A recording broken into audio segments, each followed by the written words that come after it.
নারায়ণগঞ্জের রূপগঞ্জ, আড়াইহাজার ও সোনারগাঁও এই ৩ থানার সমন্বয়ে ৭১ সদস্যের মহাশ্মশান কমিটি গঠিত হয়েছে। ৬ ডিসেম্বর সকালে সোনারগাঁওয়ের গাবতলী মহাশ্মশানে অনুষ্ঠিত সভায় মনু ঘোষ সভাপতি, শুভরঞ্জন বিশ্বাস সাধারণ সম্পাদক, সুমন মজুমদার সাংগঠনিক সম্পাদক, অভিজিৎ বিশ্বাস কোষাধ্যক্ষ এবং সোনাই বিশ্বাস পূজা উদযাপন সম্পাদক নির্বাচিত হন। বাবুল চন্দ্র শীলের সঞ্চালনায় সভায় প্রধান অতিথি হিসেবে উপস্থিত এএসপি ইমরান হোসেন নবগঠিত কমিটি ঘোষণা করেন। জেলা উপজেলা পূজা উদযাপন পরিষদের নেতৃবৃন্দ, স্থানীয় জনপ্রতিনিধি ও সামাজিক সংগঠনের নেতারা অনুষ্ঠানে উপস্থিত ছিলেন।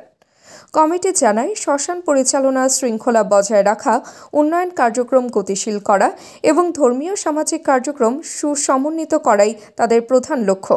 শ্মশানের পরিবেশ উন্নয়ন, আলোকায়ন, পানি ও নিরাপত্তা ব্যবস্থায় আধুনিকায়ন আনার প্রতিশ্রুতিও দেন নেতৃবৃন্দ। শিগগিরই কমিটির দায়িত্ব হস্তান্তর ও পরিচিতি সভা অনুষ্ঠিত হবে। এক সপ্তাহের মধ্যে যতগুলো গ্রাম বলা হয় সেই প্রত্যেক গ্রামের 2 জন করে প্রতিনিধি নেবেন। কয়জন? 2 জন প্রতিনিধি নিয়ে 71 সজল সেন, আমি যদি পড়ার নাম ভুল করি আমাকে মাফ করবেন। 3 নম্বরে কি লিখছেন বাবা? এটা শুভ সাহা। আচ্ছা, শুভ সাহা।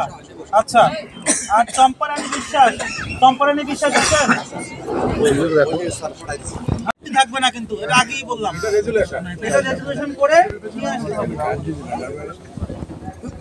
আচ্ছা, এবার আসেন কানিকা, দৈনিক আজকের বাংলা। দৈনিক আজকের বাংলা .net